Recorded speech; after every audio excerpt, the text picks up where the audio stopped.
Alors le Zohar, Parashat Kitissa de ce matin, le Zohar il dit, quand Am Israël était devant le Sinaï, Hachem les a purifiés, il les a montés au niveau spirituel de Adam Arishon avant la faute. Adam, avant la faute, il était tellement pur qu'on ne pouvait pas s'approcher de lui.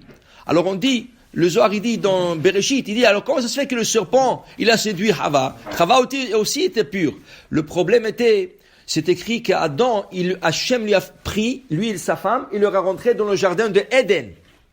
Il était là-bas seul, avec sa femme. Tous les animaux, où est-ce qu'ils étaient? Les animaux qu'Hachem a créés. Tous les animaux, où est-ce qu'ils étaient? Ils étaient en dehors du jardin de Éden. Adam Arishon, il a dit, j'ai besoin de l'aide. Je vais prendre un animal qui va m'aider. Les Avdil, comme il y a des gens qui s'achètent un chien. Okay? Il dit, le chien va m'aider, tu sais, des fois c'est une question de thérapie, c'est ça? Exact. Alors, il a dit, j'ai besoin d'un animal. Je vais prendre un animal.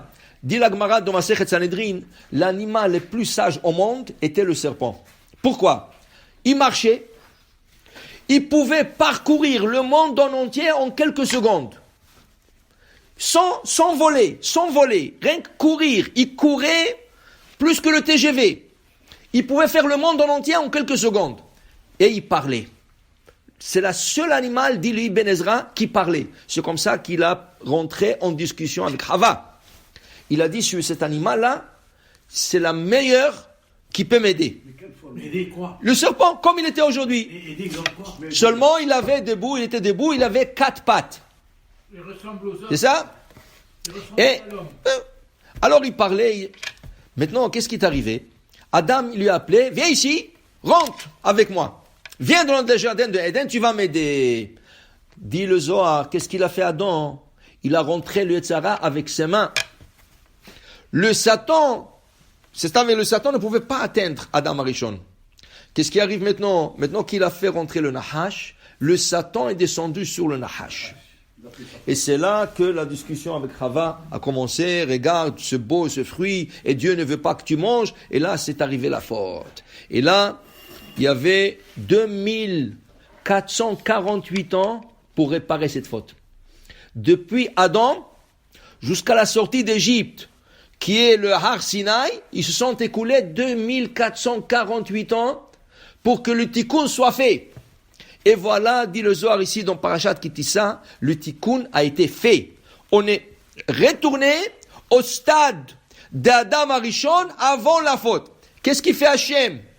Tout de suite, il fabrique des ceintures à tout le peuple d'Israël. 3 millions de personnes, des ceintures avec des noms sacrés, et il les donne à chacun. Ces ceintures-là, ils étaient de protection du Yetzara. C'est fini. Maintenant, ils sont purs comme Adam avant la faute. Et maintenant, le Yetzara ne peut plus s'approcher d'eux comme avant la faute. Comme avant la faute. Maintenant, qu'est-ce qui arrive? Chacun reçoit 2 couronnes. 2 couronnes sur la tête. Pourquoi? Naaseh venishma. Ils ont dit Naaseh venishma. 2 couronnes sur la tête. Dit le Zohar. Qu'est-ce qui arrive maintenant? Malheureusement, ils font le veau d'or. Une fois qu'ils ont fait le veau d'or, les ceintures se sont cassées et le couronne, on les a enlevées. Qui c'est qui a le mérite de récupérer le couronne? Moshe Rabbeinu. Moshe Rabbeinu récupère tout le couronne. Hachem lui dit, toi qui n'as pas fauté, toi qui étais avec moi là-bas, tu mérites d'avoir tout ce couronne. Il lui donne. Tov, dit dans le Midrash, il dit, qu'est-ce qu'il fait Moshe Rabbeinu? Moshe Rabbeinu est content. Baruch Hashem, au moins Hashem ne les a pas pris ce couronne. Il me l'a donné. Regardez qu'est-ce qu'on dit dans la prière de samedi matin. Ismach Moshe bematenat chelko. Moshe est content de sa part. Quelle part? Disent le commentateur, de ce couronne qu'il a reçu. Et qu'est-ce qu'il fait Moshe Rabbeinu? Le Shabbat, qui en Israël sont purs, le Shabbat, il nous rend toutes les couronnes. À chacun, il rend 2 couronnes. Pour ceux qui font le Shabbat. Qu'est-ce qu'il y a dans le Shabbat? Zachor veshamor. Pour le 2 commandements, Zachor veshamor, tu reçois 2 couronnes. Que tu as eu à Har Sinaï, que Hachem a repris. Okay? Pour ça qu'on dit dans le Midrash, et ça on va comprendre maintenant ce que ça veut dire. Quand Moshe Rabbeinu a emmené les tables de la loi, et les tables qui étaient pures, parce qu'ils ont été fabriquées par Hachem, Ils ont été gravés par Hachem. C'était une pureté hors de ce monde. Quand Moshe les a emmenés à l'étape de la loi, et il était devant le peuple, et ils étaient en train d'adorer le veau d'or, c'est écrit que les lettres ne pouvaient pas, par leur sainteté des lettres, ne pouvaient pas rester sur la tablette. Et se sont envolées. C'est ça? Maintenant que les lettres sont envolées, les pierres sont restées des pierres normales. Toute la sainteté est partie, et comme c'était des pierres lourdes, Moshe les a jetées de la main parce qu'ils étaient trop lourds. Avant, c'est les lettres qui supportaient les deux pierres, comme ça, lourdes. Alors Moshe, c'était facile pour lui de descendre dans la montagne avec deux pierres lourdes comme ça.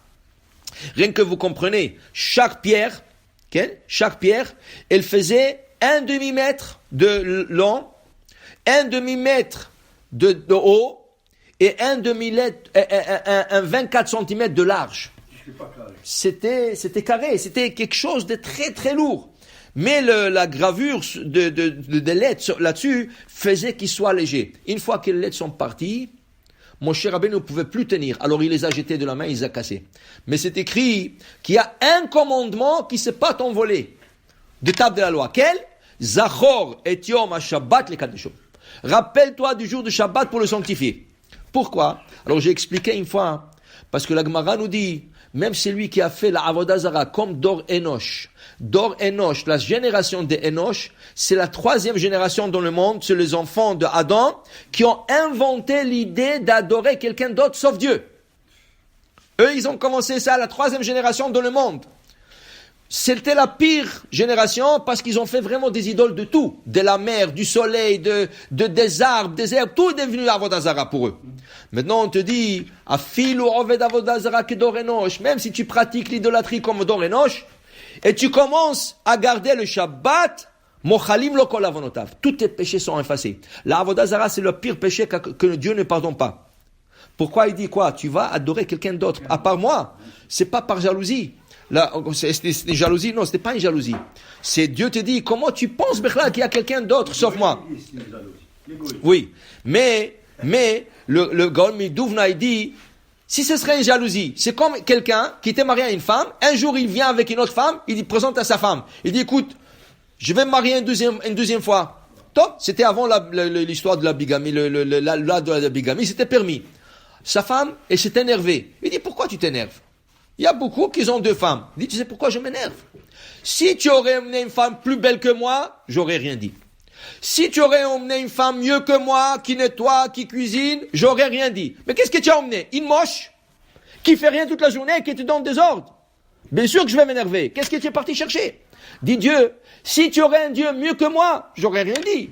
Si tu aurais quelqu'un qui peut faire créer tout ce que moi, plus que moi, j'aurais rien dit. Mais qu'est-ce que tu es parti chercher? Une idole qui ne parle pas, qui ne voit pas, qui ne marche pas, qui ne mange pas, qui n'entend pas. Alors comment tu veux-tu que je ne m'énerve pas? Pas par jalousie, par l'idée, comment tu as pensé, qu'est-ce que tu es parti faire? Alors pour te dire maintenant, Hachem, si tu commences à garder Shabbat, même si tu as été Oved Avodah Zara comme Dor Enosh, Machullo. Alors il y a un verset qui dit, Shomer Shabbat Mechalelo. Dans Isaïe, le verset dit, Shomer Shabbat. Celui qui fait Shabbat, Mechalelo. Il le profane. Dit la Gemara, comment? S'il est Shomer Shabbat, comment Mechalelo? Comment il peut le profaner? Dit l'honorant, la Gemara, non. Al tikre Mechalelo, ne dit pas qu'il le profane, Ella Machullo. Shomer Shabbat. Ken? Celui qui fait Shabbat, Machullo, on lui efface tous ses péchés. Alors pour dire tellement important sur le Shabbat, que le couronne qu'on a reçu sur le Sinaï ont été placés avec Moshe Rabbeinu, et Moshe nous le redonne le jour de Shabbat pour que chacun puisse jouir de ce couronne.